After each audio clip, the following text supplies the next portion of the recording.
há uma área mesmo, a gente vai voltar a isto mais tarde, por isso é que eu pus aqui critérios de diagnóstico 1, porque eu só vos vou apresentar os critérios de diagnóstico. Não vou explicá-los nem explaná-los. Para um diagnóstico ser, como eu vos disse anteriormente, e tenho já andado a dizer, para um diagnóstico ser eficiente na medicina chinesa, há uma regra, há critérios que estão pré-estabelecidos. E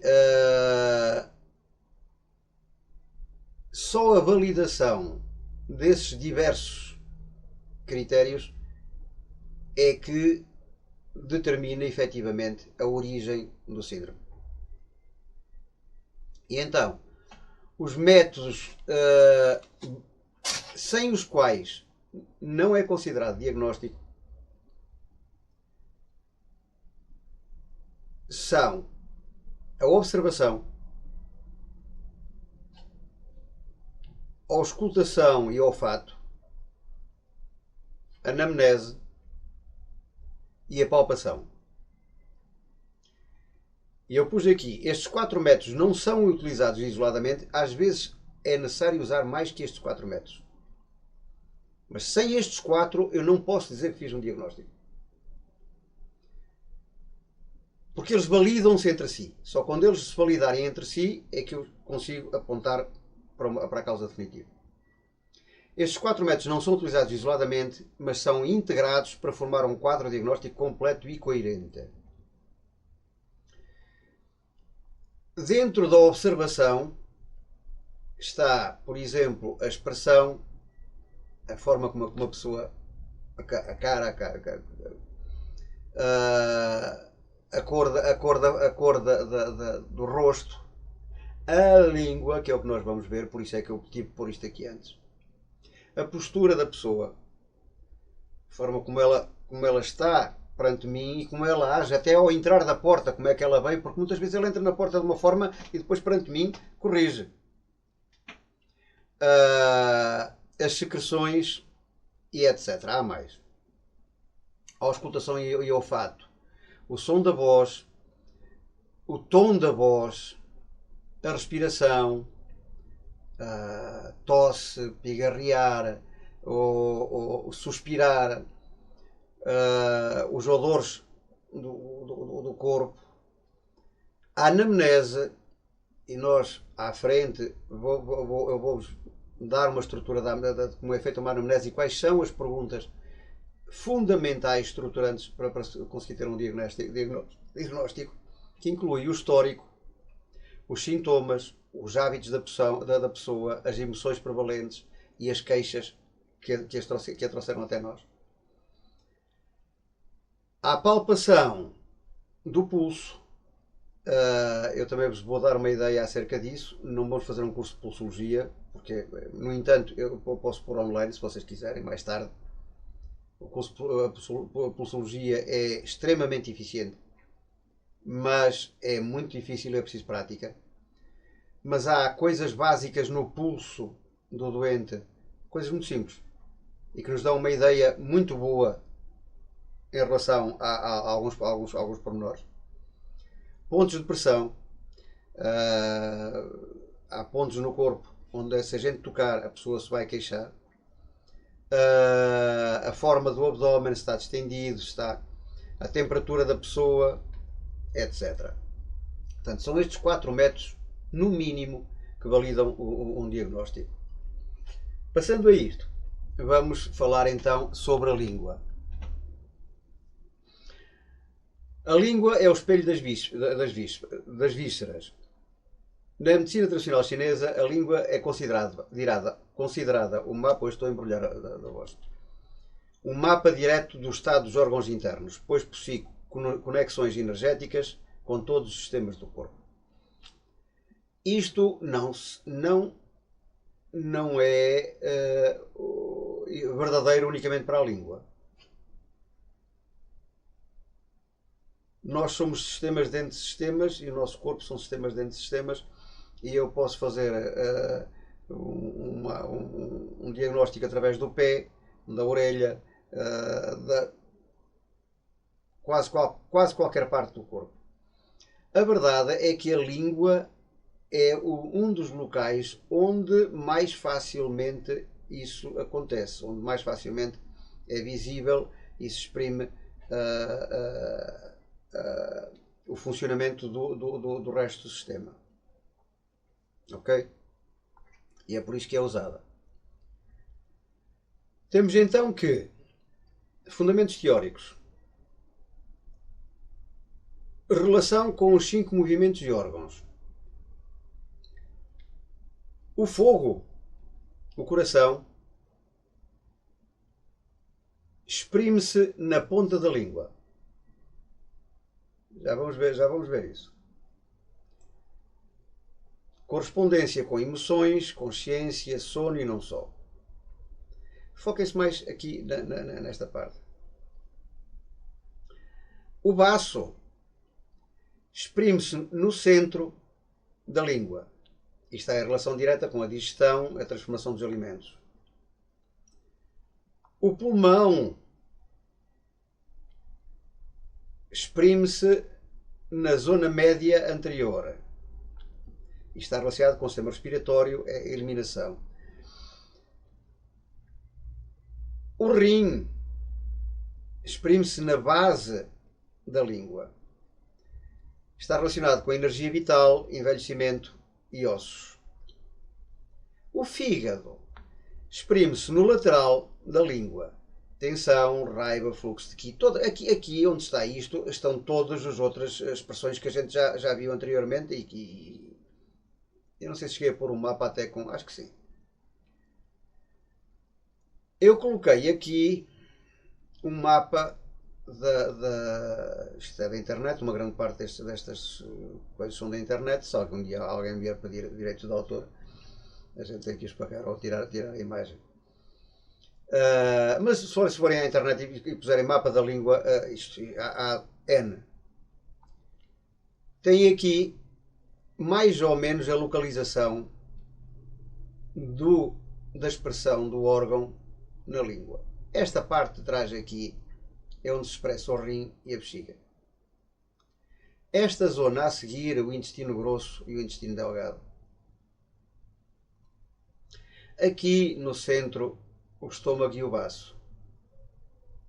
Dos lados, o fígado e a vesícula biliar. Aqui, o pulmão e logo a seguir, na pontinha, temos o coração. Portanto, isto não é difícil de decorar. Acho que não é muito difícil. Ao fim de 2 ou 3 vezes a gente decora facilmente.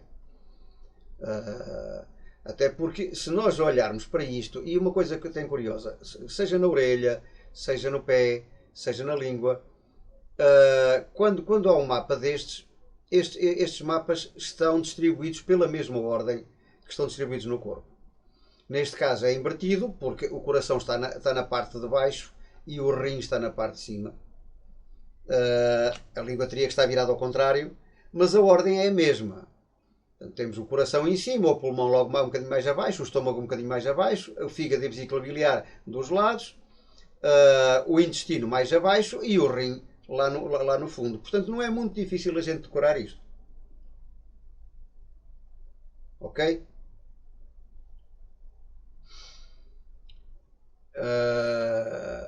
Esta é a disposição dos nossos órgãos, da expressão dos nossos órgãos na língua.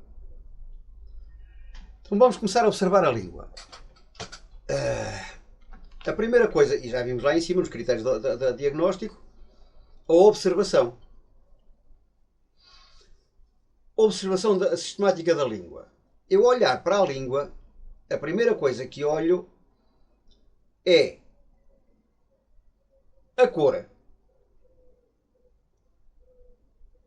Eu pus aqui isto porque para mim foi muito difícil no princípio eu perceber, eu tenho essa dificuldade, eu perceber o que é vermelho, o que é natural, o que é que não é.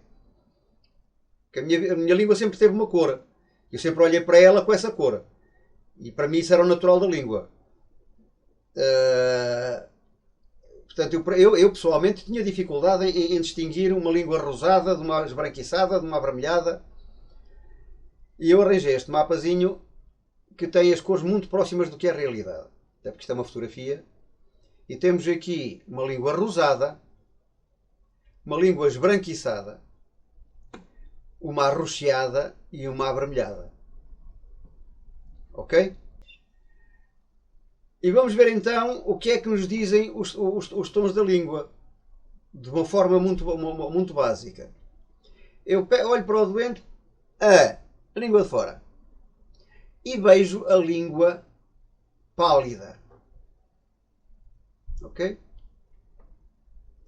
Atenção que eu ressalvo mais uma vez, seja aqui, seja em qualquer outro padrão que nós estejamos a analisar, seja padrão diagnóstico, isto não fundamenta uma doença, fundamenta um estado naquele momento. Certo? Isso pode ser uma coisa momentânea ou transitória, como há outra que tem o calor, mas depois passa.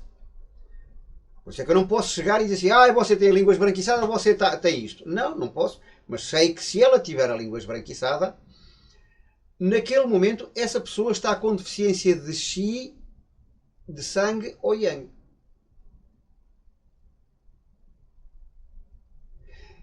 Não está, a língua pálida, mesmo para nós aqui no Ocidente, se a língua estiver pálida, ou se nós tivermos os lábios pálidos ou alguma coisa pálida, é uma deficiência de sangue, certo? Uma deficiência de sangue arrasta por si só uma deficiência de Qi.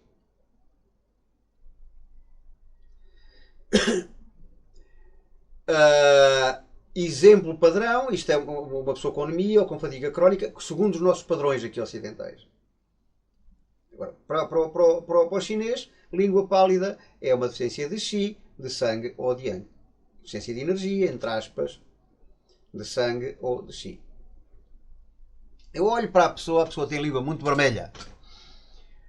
Língua vermelha. E eu vejo tantas, meu Deus. É vermelhas e pálidas. Está vermelha porquê? Calor. Ou excesso de vazio. Ou seja, voltamos à mesma história. Ou calor em excesso ou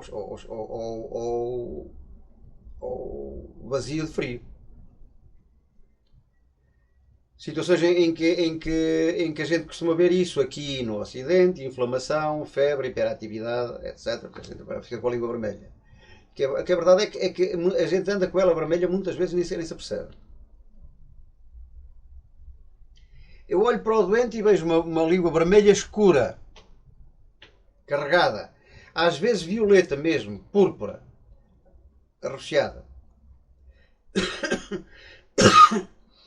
Se vermelho era calor, então vermelho carregado é calor extremo ou estagnação de sangue. Não há circulação.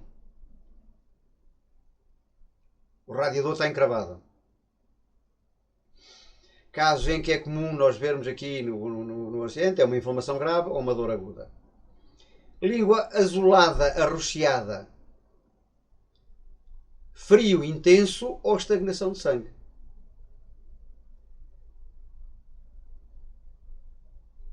Lábio roxo na pessoa, mãos roxas. O que é? É a circulação deficiente, certo? Que é a mesma coisa. Frio intenso ou estagnação de sangue. O sangue é estagnado. Frio intenso. Isto é curioso porque o calor extremo, voltamos ao yin e ao yang, o calor extremo a determinada altura pode dar origem a frio intenso. Esta síndrome ou esta situação pode ser consequência da anterior. Aliás, elas normalmente são uma cadeia. E depois temos uma língua com manchas vermelhas, que indica calor no sangue. Isto, no caso aqui, no nosso caso, seriam inflamações localizadas. Isto não vale o que vale, é uma questão da gente, se quiser comparar, se estiver a ver pessoas, ir comparando para ir percebendo Portanto, primeiro passo da língua, a localização. Segundo, observação, a cor. Certo? Segunda observação, a forma da língua. Uma língua fina e delgada indica-me deficiência de yin ou de sangue. Ok?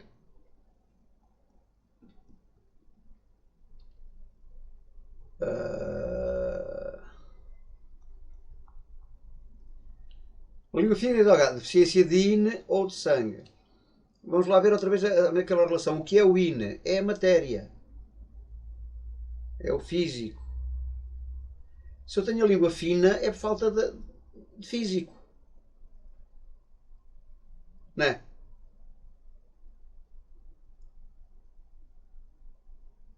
Se eu vejo a pessoa, até magrinha, etc., não sei o que é deficiência de yin.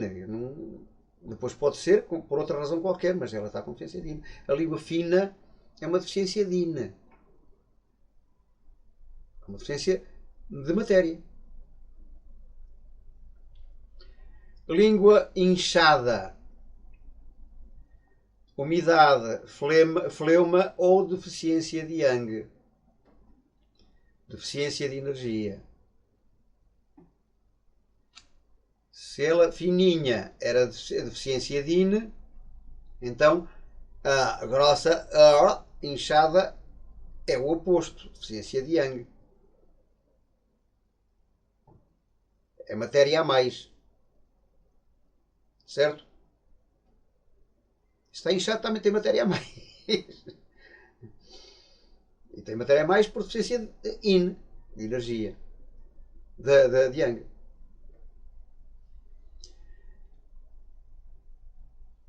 A língua com marcas de dentes nas bordas. Isto é tão comum, eu tive durante quase a vida inteira. Deficiência de chi do baço. Terra fraca. Isto é o excesso disto.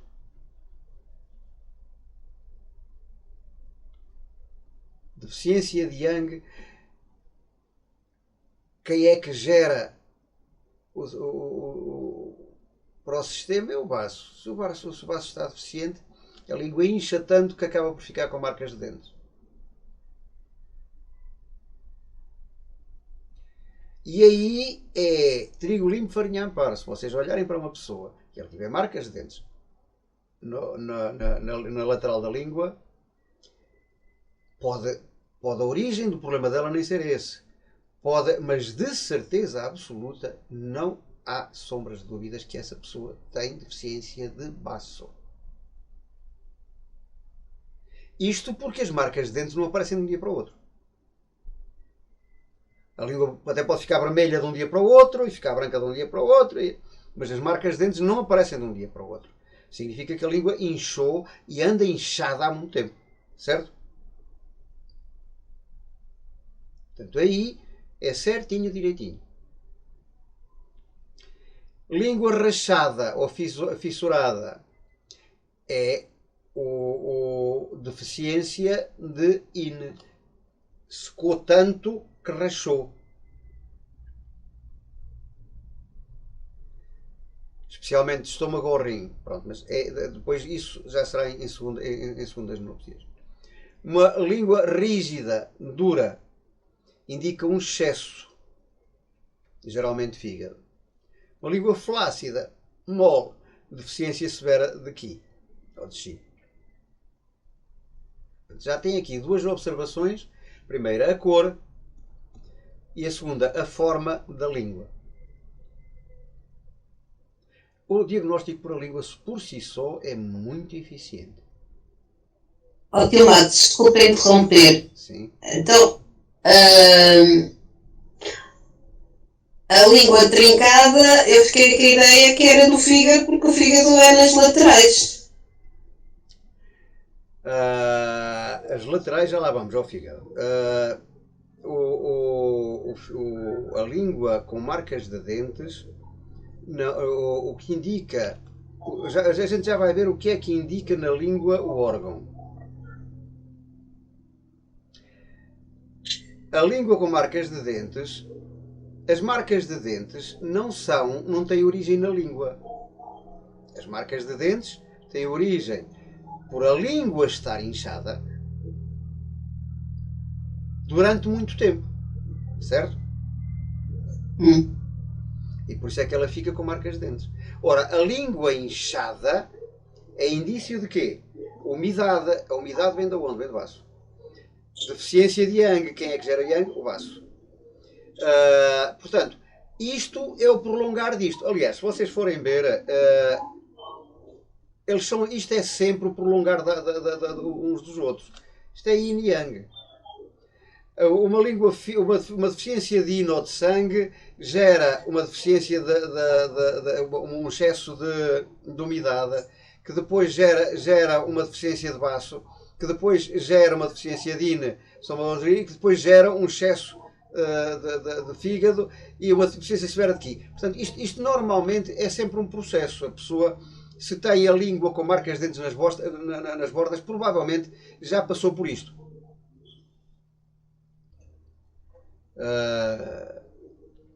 Mas sim, a pergunta que fizeste, as marcas de dentes são nas laterais, porque a língua não faz marcas à frente, faz mais espalha-se para o lado. É evidente que se tiveres uma pessoa que não tenha dentes, não vais encontrar marcas de dentes, mas vais encontrar uma língua extremamente inchada. Ok? A gente já lá vai a essa questão. 3. E aqui entra a questão, de certa forma, que tu estás a pôr. Análise 1, cor. Segundo, a forma e a estrutura da língua. Análise 3, revestimento da língua. Estado do sistema digestivo e patógenos externos.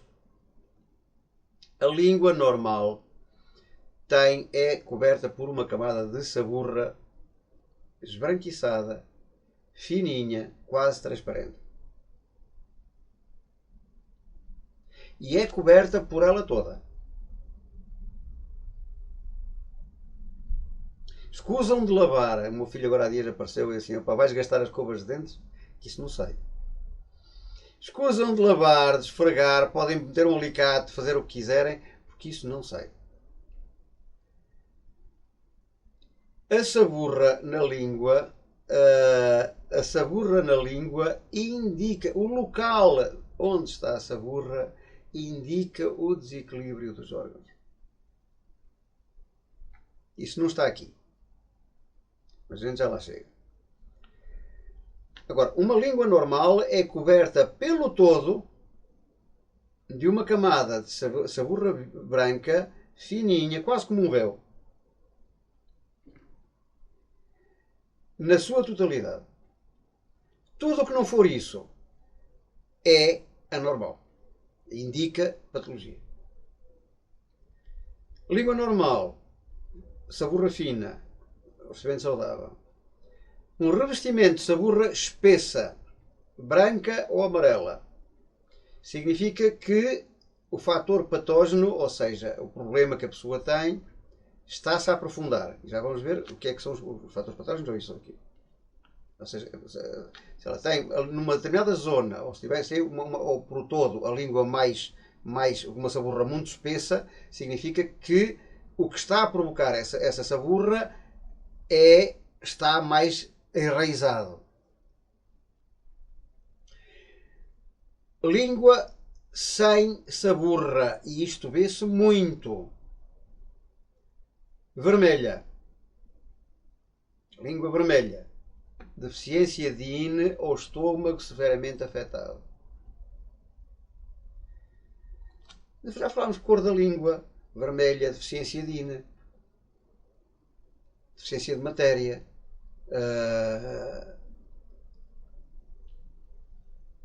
Se não tem saburra, se ela tivesse saburra, não estava vermelha assim. Calor em excesso. A saburra é a parte úmida da língua. Portanto, falta de umidade. Língua pegajosa, gordurosa. Saburra pegajosa ou gordurosa. Branca, amarela. indicador de umidade ou de fleuma. Seca, amarela ou cinzenta, calor a consumir fluidos. Língua preta, e eu desconhecia que isto existia e depois vi a verificar que sim, já encontrei um. Calor extremo ou frio extremo. Extremo mesmo. Uma pessoa nestas condições tem que ser mesmo tratada, porque senão a coisa corre mal. Ok? Portanto, terceira avaliação. Primeiro a cor, segundo o aspecto, terceiro o revestimento ou a saburra. Já agora, em relação à saburra, eu vou-vos dizer aqui. O local onde a saburra está, ou onde a saburra é ausente, indica um órgão afetado. Nós estivemos a falar de saburra por ela toda. Se vocês virem esta zona aqui com saburra, por exemplo, é o caso da minha que eu mostrei, isso é indicativo de que aquela pessoa tem excesso de umidade, o excesso de fluido, portanto, deficiência de yang. Portanto, há uma prevalência de líquidos em relação à parte energética, na zona onde tem mais saburra. Isso acontece mais na parte de trás da língua, exatamente porque é a parte dos líquidos. Acontece também muito aqui na zona do estômago e baço. Já ao contrário, uma grande parte das pessoas que vocês vão encontrar não tem saburra na ponta da língua. E nas laterais também não. Isto porquê? Precisamente porque tem calor a mais no fígado ou no coração. Onde é que eu quero chegar com isto? Onde a saburra estiver em excesso ou onde a saburra estiver em deficiência, indica uma anomalia naquele órgão. De excesso de yin ou de excesso de yang. Ou melhor, por excesso de yin ou por excesso de yang. Portanto, eu só olhar para a língua da pessoa e vir a pessoa, e agora sim, voltamos ao fígado. Vamos ao teu caso do fígado. E eu vir a pessoa com a língua vermelha nas laterais, sem saburra, aquela pessoa tem calor a mais no fígado. Esse calor a mais depois pode ser mais que uma coisa. Mas que tem, o fígado afetado tem. Se eu vir uma língua na ponta vermelha, sem saburra, aquela pessoa tem calor no coração.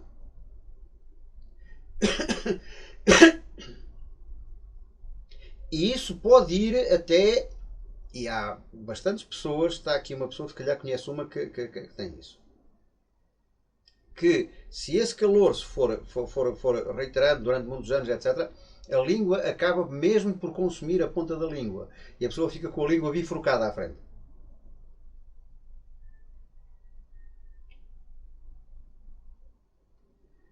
E isso dá-me logo a indicação de que há calor no coração. E se ela já tiver a forma alterada, indica-me que há muito tempo.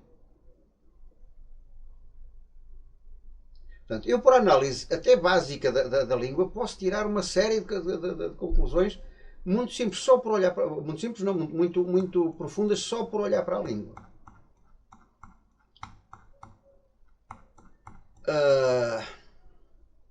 Quarto fator, a umidade. Uma língua úmida, normal. Se a língua estiver demasiado úmida, com a escorrer saliva ou a escorrer não sei que, não sei quando, há retenção de fluidos ou umidade em excesso. Se a língua estiver seca, há deficiência de fluidos ou calor. E isto também se pode apresentar só em partes da língua.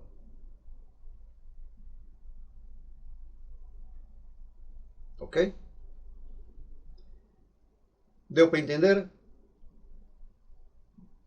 Pronto. Agora é prática, prática, prática, prática. Eu pus aqui para que vocês possam ter ideia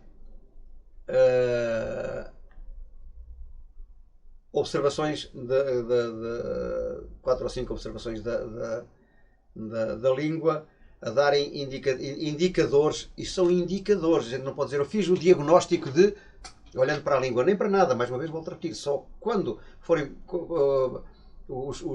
no mínimo os 4 fatores, as 4 condições preenchidas, é que eu posso dizer que fiz um diagnóstico. E mesmo assim, agora, eu posso dizer que naquele momento em que eu fiz, aquele órgão estava nessa situação.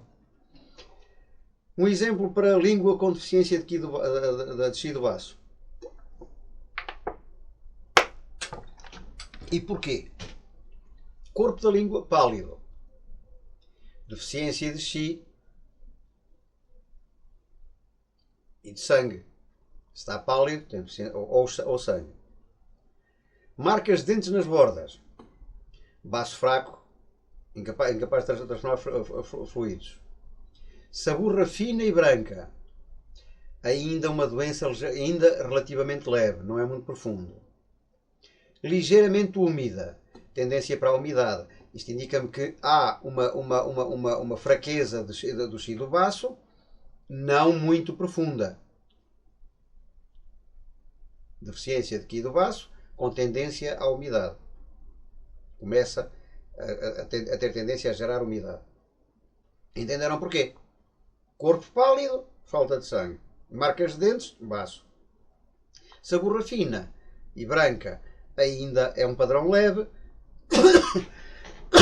Ligeiramente úmida, com tendência para a umidade. Portanto, deficiência de Qi com tendência à umidade. Exemplo 2. Calor no estômago. Corpo vermelho, especialmente no centro. É tal coisa que eu vos disse. Calor no estômago. Saburra amarela e espessa. É o calor a acumular-se. Saburra seca. Calor a consumir os fluidos. Possíveis figuras no centro. Deficiência de do estômago se cronificar. Diagnóstico. Calor no estômago em excesso. Outro exemplo. Estagnação de Qi do fígado. Bordas ligeiramente vermelhas. Calor no fígado, por estagnação. Corpo normal ou ligeiramente escuro. Qi estagnado. Saburra fina, que pode começar a ser amarela. Início de transformação em calor. Estagnação de Qi do fígado com tendência ao calor.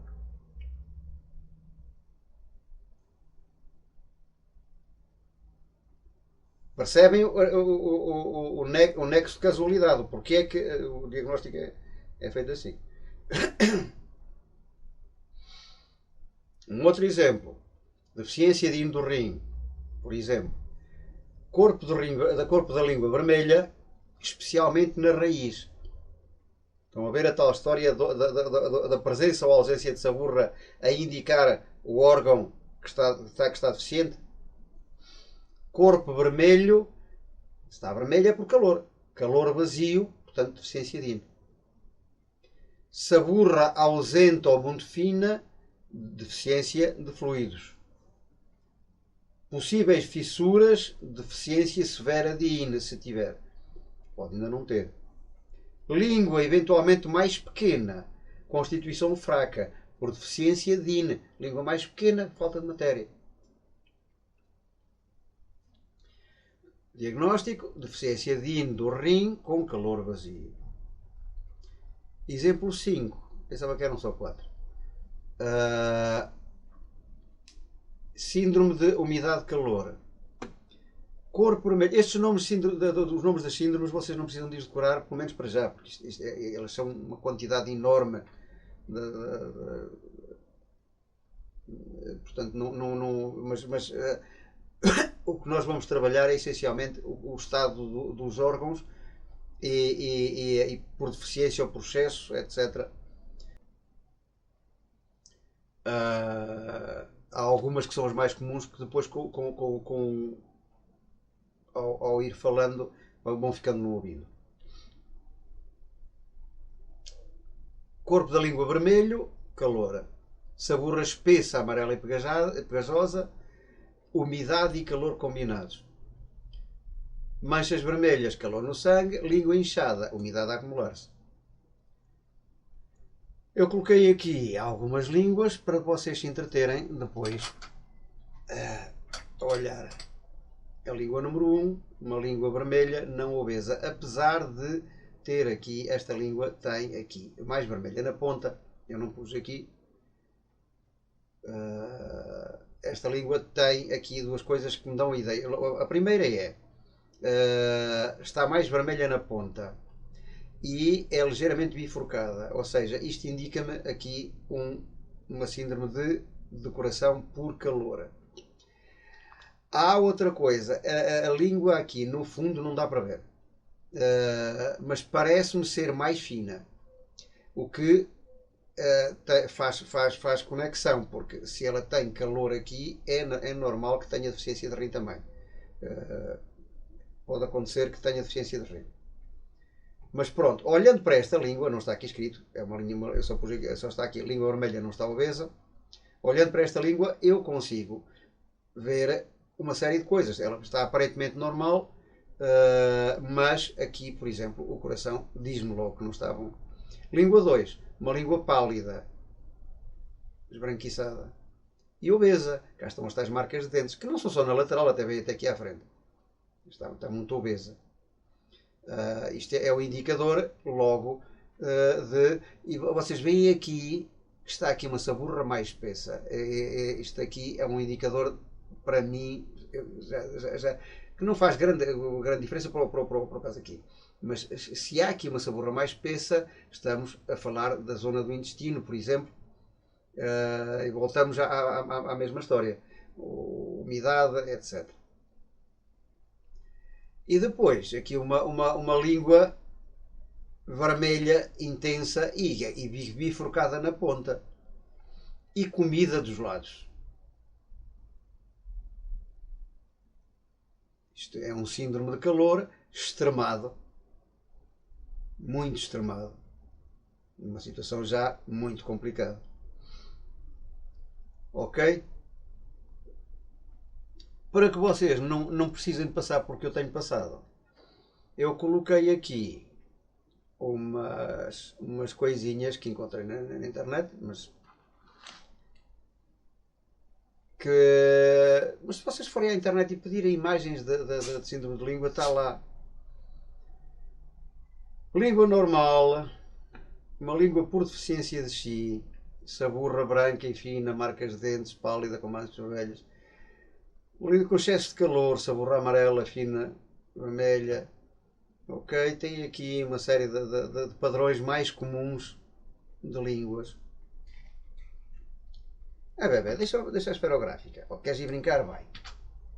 Pronto, vai brincar. Vai lá.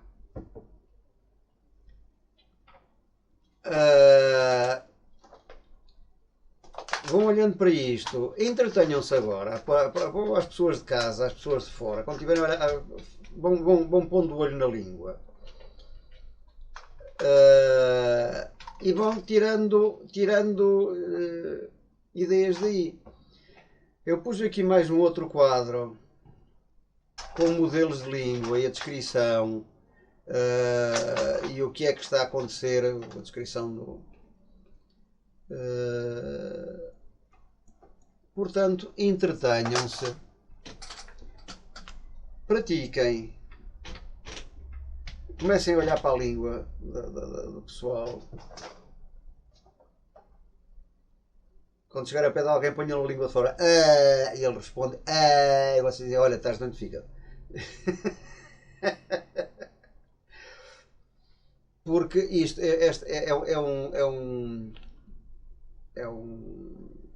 uma ferramenta de diagnóstico que é extraordinária.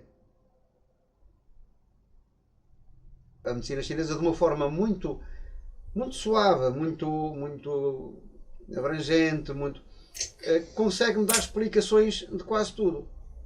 Sem ser de uma forma muito profunda, muito... Nós aqui no Ocidente, nós queremos ir até à análise da partícula, por trás da partícula, do não sei o que, não sei quantos, porque andamos já à procura das explicações na matéria. E não é mau, porque isso leva-nos a um conhecimento muito profundo sobre certas coisas. Mas depois, quando queremos uma teoria de tudo, não temos. Não podemos ter. Porque a gente anda à procura da teoria de tudo, a gente anda à procura das respostas à pergunta na própria pergunta. E as respostas são sempre dar à pergunta. A origem da matéria não pode estar na matéria. Ponto. Isso é ponto assente. Uma coisa não se gera ela própria, uma coisa não se analisa ela própria. Mas a gente continua a insistir nisso. E por isso depois torna muito complicado. Quando eu quero estudar ou perceber qualquer coisa academicamente, isso torna-se muito complicado. Os chineses não.